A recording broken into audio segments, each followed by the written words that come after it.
Good morning, everyone. Today we're going to do a disassembly, evaluation, and tune-up on a Dyson DC33 vacuum cleaner.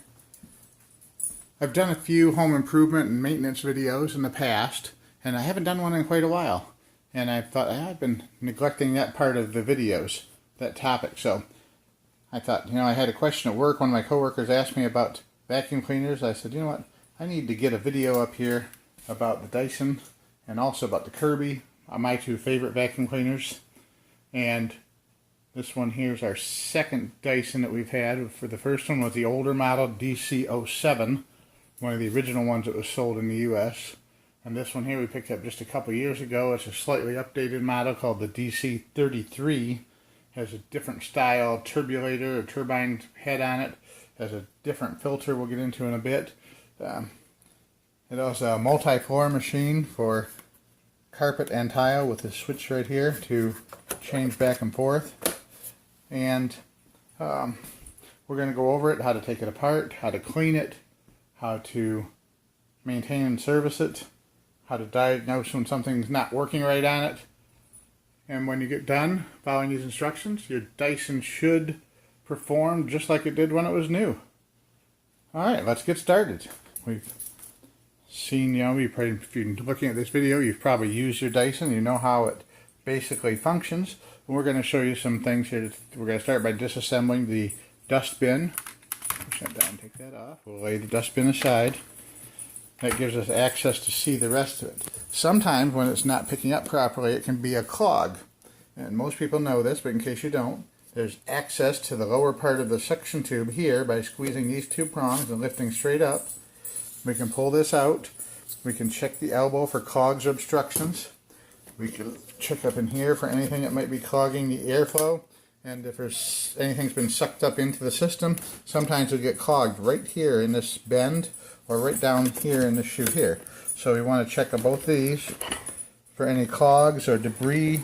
They make the bottom tube is actually clear, so you can see if there's anything stuck down in the bottom part of the tube. And that particular tube also slides right out from the bottom. Well, at least it did on the older model. Maybe yeah, it does. There's a clip. Right here's a clip. Right there behind the hose there. There we go. There's a tab. You press down on that tab and the whole J tube will come out for easy cleaning. But since we can see that it's clear and has no obstructions, there's no need to take that out. And in fact, we can go ahead and reinstall the side access panel. Make sure it's straight down, it slides in and goes in with a nice double clicking noise so both sides snap into place. Alright, the Dyson has two filters.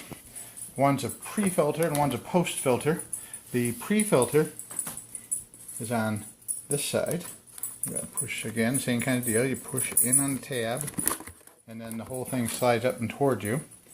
And there's our filter from that side. We'll just set this casing aside for now. And then beneath the dustbin is an easy access removable container holding the HEPA filter.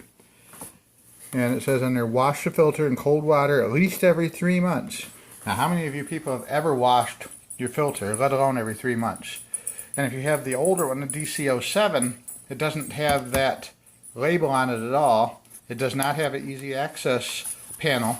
It has two compression tabs that you have to get a screwdriver and pop off.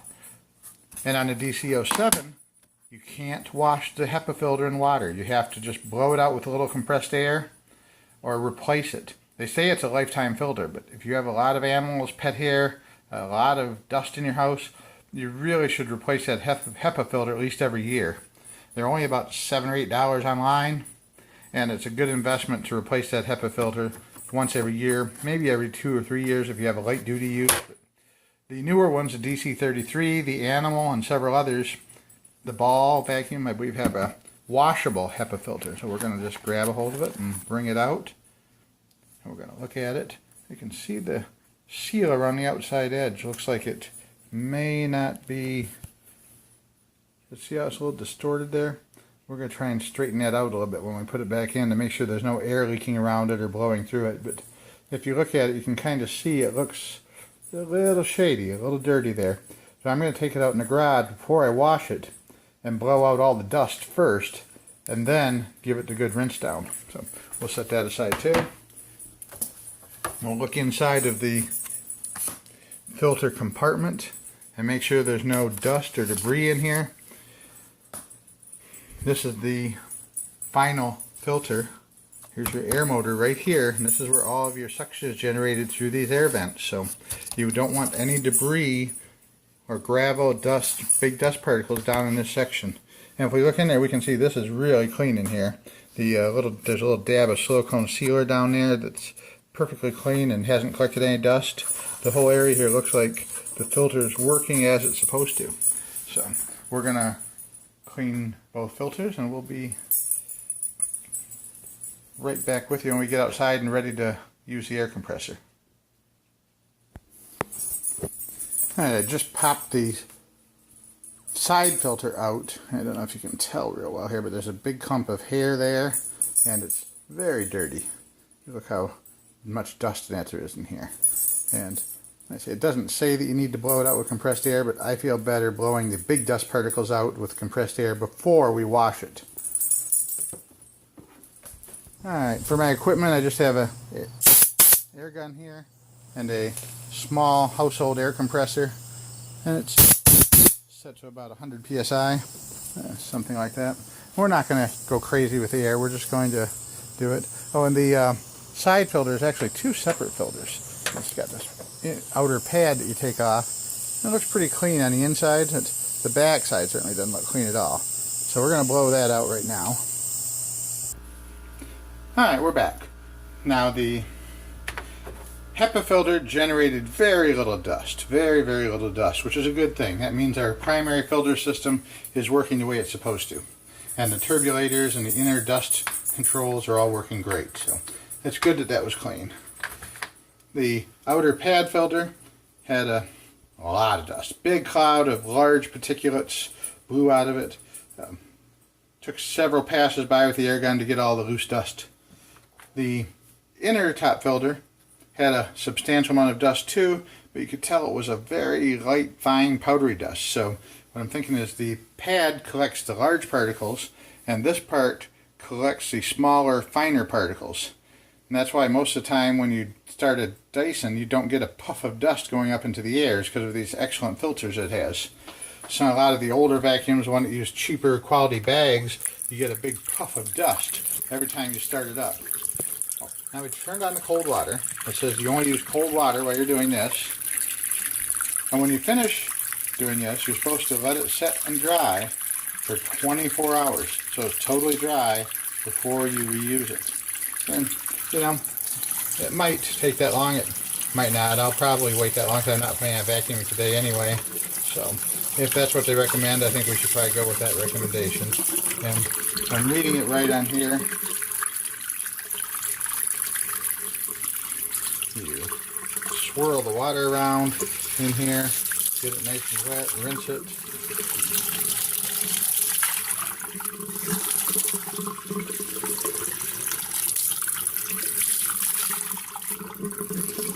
And then you're supposed to wrap it smartly like that to start shaking the water out. And the other thing I read online from the Dyson website, if I'm reading it right, said you should do that 10 times. Rinse and snap to break up all the loose dust particles and get it totally clean.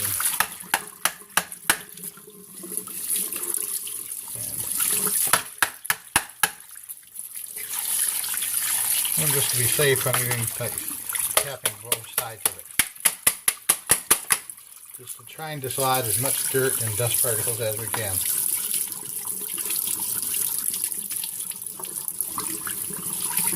Alright.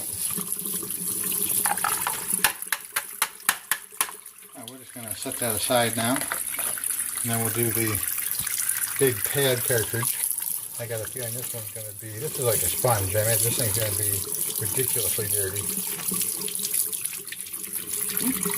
But I would be, you can see the color of the dirt in the sink. It's a light, muddy gray color. So we're getting a fair amount of dirt out. Alright, I have cleaned the pads, rinsed them good, no soap, just cold water. I also rinsed out the side cover plate. We'll set that in the dish strainer to dry. We're going to put the cover back over on that. I'll wipe that off with a clean dry cloth later. Okay, so we're doing pretty good on the dust control mechanism. There's one more part of the vacuum and dust control system you need to be aware of, and that's the turbulator module. The little fans inside, the little coil, not fans, they're coils of baffles and channels where the air flows around and circulates, it spins the dust. And you could take all these screws off on top. There's no filter or anything in here, but so you're not really, I've had these apart before, and you're not going to get too much benefit by taking that off and doing a thorough cleaning inside. It's not really necessary, but what I like to do that's just as good, I think more useful, is to drop the lid open and remove this. Remove the top of the dust bin and the plastic shield on it, the actual bin itself. Take that out. And we'll clean this up real good before we put it back together. We'll set that aside for now. But we're going to take this part outside, and we're going to use our air compressor, our compressed air, and we're going to blow through it from the bottom all around the sides through these little tubes, a couple of which you can see are totally clogged with lint. And we're going to blow down through here, and we're going to get all these little channels cleared out, get all the big pieces of dust blown out of it. That way the suction will be returned to its normal factory goodness.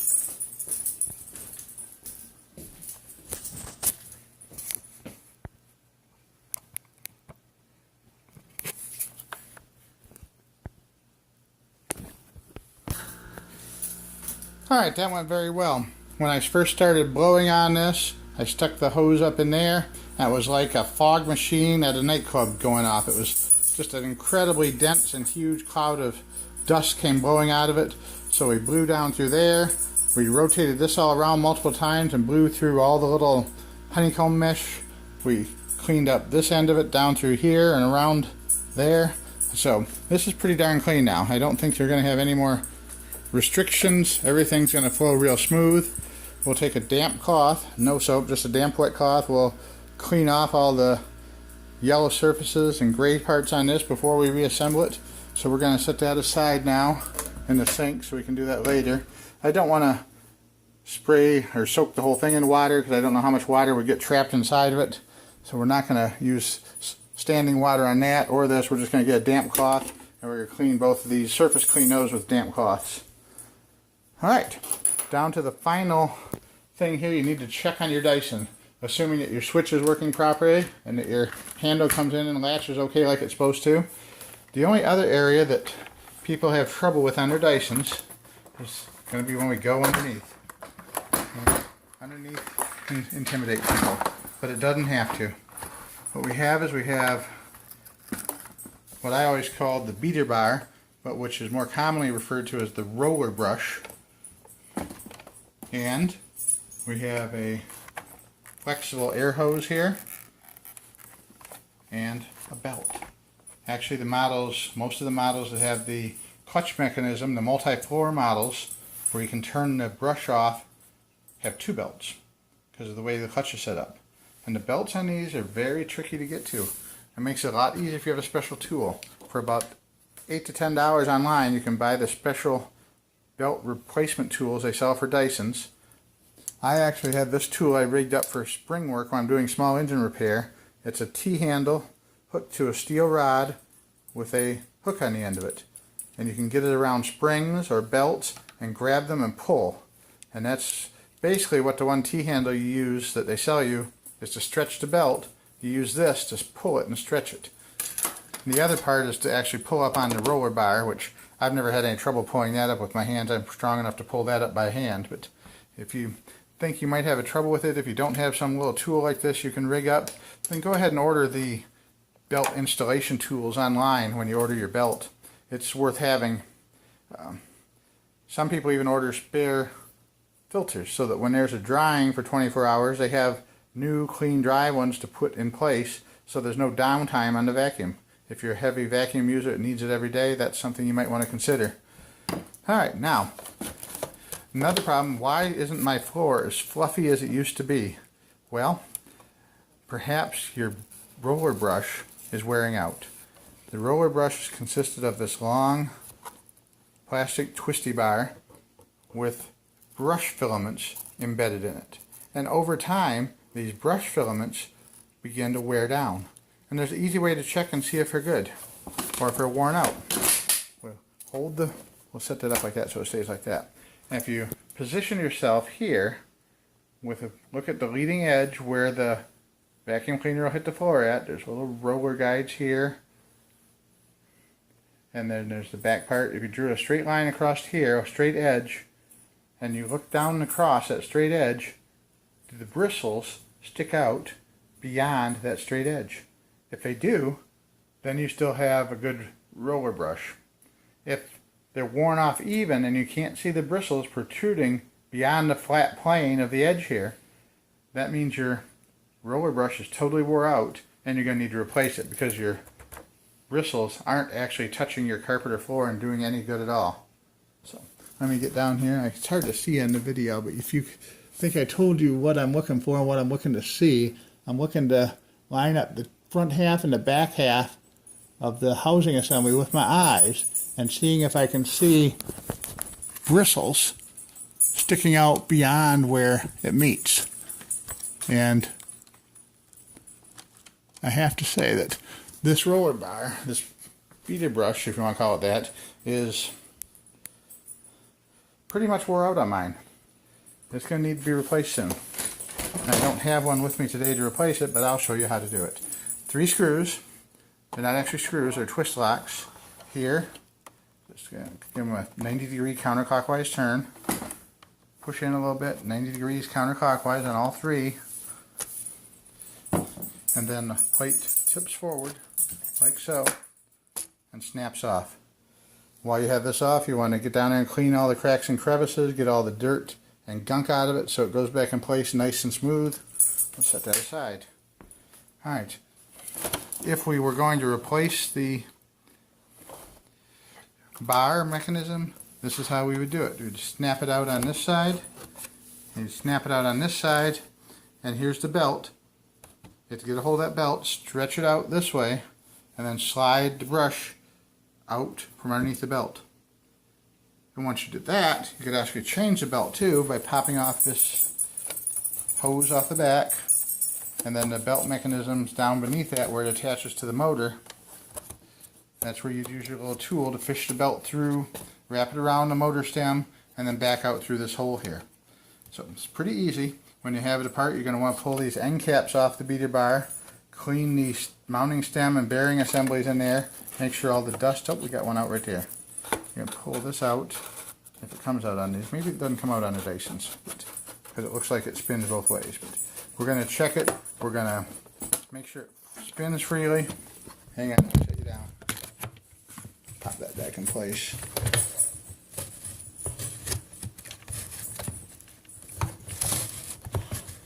Alright, and while we got it apart, you want to take a scissors or a knife and cut off all the hairs and carpet fibers that are wrapped around the roller brush and throw those away, get them out of there, because anything that's wrapped around these bristles are going to cause increased wear. It's going to wear out faster if you've got things wrapped around there. It's going to decrease your cleaning efficiency immensely if you don't have a good flow of those bristles across the surface of what you're cleaning. So these are the important things to look for under here. The bristles need to be long enough to extend beyond the foot plate. The roller bar needs to flow smoothly on these mounting stems here. No debris, hairs, or fibers wrapped around the bar. And no cracks, weather checking, missing pieces, or obviously wear marks in the belt. If you rub the belt like this and turn your finger over and you got big black smudges on your finger, that means the belt's decaying as time to change it. Any cracks in there, belt's decaying as time to change it. So there you have it. It's pretty simple to do. You can do it yourself, save a bunch of money, and I tell you, when you get it all back together with clean filters, a new beater bar if needed, all clean, refreshed, it's going to work and perform just like it did when it was new. Thanks for watching. Have a great day. Bye for now.